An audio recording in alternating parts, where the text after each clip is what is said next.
بسم اللہ والصلاة والسلام علی رسول اللہ اما بعد۔ امام شوکانی علیہ الرحمہ کی کتاب ہے الدرر البہیہ، اس کی ایک عبارت ہے وَيَقَعُ بِالْكِنَایَةِ مَعَ النِّیَّةِ، اشارے و کنایے سے بھی طلاق واقع ہو جائے گی جبکہ اس میں طلاق کی نیت موجود ہو۔ یعنی دوسرے لفظوں میں آپ یہ کہہ سکتے ہیں کہ طلاق کن اشیاء کے ساتھ واقع ہو جاتی ہے۔ دو طرح کے الفاظ بولے جاتے ہیں، نمبر ایک صریح، نمبر دو کنایہ۔ صریح وہ الفاظ جو طلاق کے بارے میں بالکل واضح ہیں، اگر کوئی بندہ ہوش و حواس میں وہ الفاظ استعمال کرتا ہے تو بالاتفاق طلاق واقع ہوگی۔ ایک واقع ہوگی یا تین، اگر اس نے ایک مجلس میں تین دی، یہ اختلاف بہرحال موجود ہے۔ دوسرے جو الفاظ ہیں وہ طلاق کنایہ جس کو ہم کہتے ہیں، شوہر ایسے الفاظ میں طلاق دے جس کا مفہوم طلاق بھی ہو سکتا ہے اور کچھ اور بھی۔ جیسے کوئی بندہ اپنی بیوی کو کہے کہ تو گھر چلی جا، آج سے تو آزاد ہے، تو ایسی صورت میں اگر اس کی نیت طلاق کی ہے تو طلاق ہو جائے گی۔ اس حوالے سے میں نے آپ کے سامنے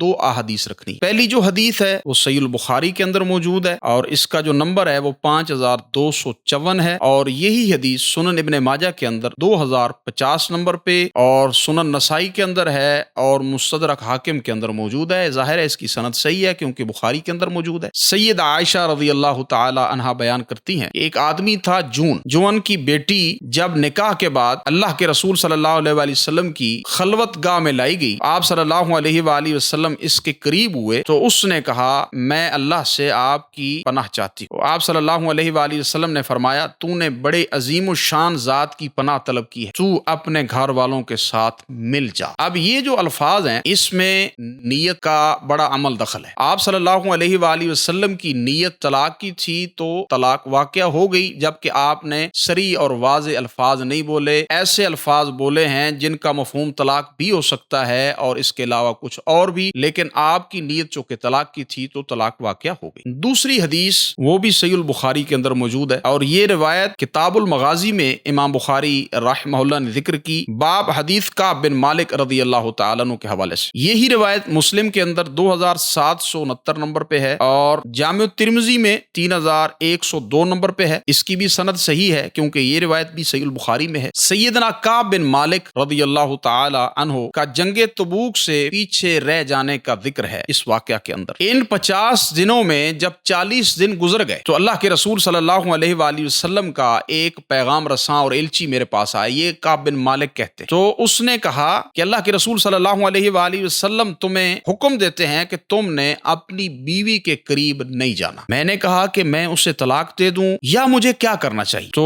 انہوں نے کہا نہیں، آپ اس سے جدا ہوں، آپ نے اس کے قریب نہیں جانا، یعنی حقوق کے زوجیت ادا نہیں کرنے۔ تو انہوں نے یعنی کعب بن مالک نے اپنی بیوی سے کہا الحقی باہلک، آپ اپنے گھر والوں کے پاس چلی جائیں۔ یہاں بھی طلاق کے الفاظ واضح استعمال نہیں ہوئے، لیکن کعب بن مالک کی نیت طلاق کی نہیں تھی، الفاظ کنایہ کے استعمال کیے۔ اب اس میں اگر ان کی نیت طلاق کی ہوتی تو طلاق ہو جائے۔ تو معاشرے کے اندر بولے جانے والے الفاظ کہ تم میری طرف سے فارغ ہو، تم آزاد ہو اور اپنے گھر چلی جاؤ، میری طرف سے فارغ ہو، ایسے الفاظ بولے جاتے ہیں۔ اس میں اگر خامند کی نیت طلاق کی ہے تو وہ طلاق ہو جائے گی۔ اب پھر اختلاف ہے کہ یہ طلاق کون سی ہوتی ہے، رجی ہوتی ہے یا طلاق بتہ ہوتی ہے؟ تو ہمارے نزدیک کتاب و سنت کی روشنی میں یہ طلاق رجی ہوگی، نہ کہ طلاق بتہ، واللہ اعلم بالصواب۔ تو امام امیر الصنعانی رحمہ اللہ بلوغ المرام کی شرح سبل السلام جلد 3 صفحہ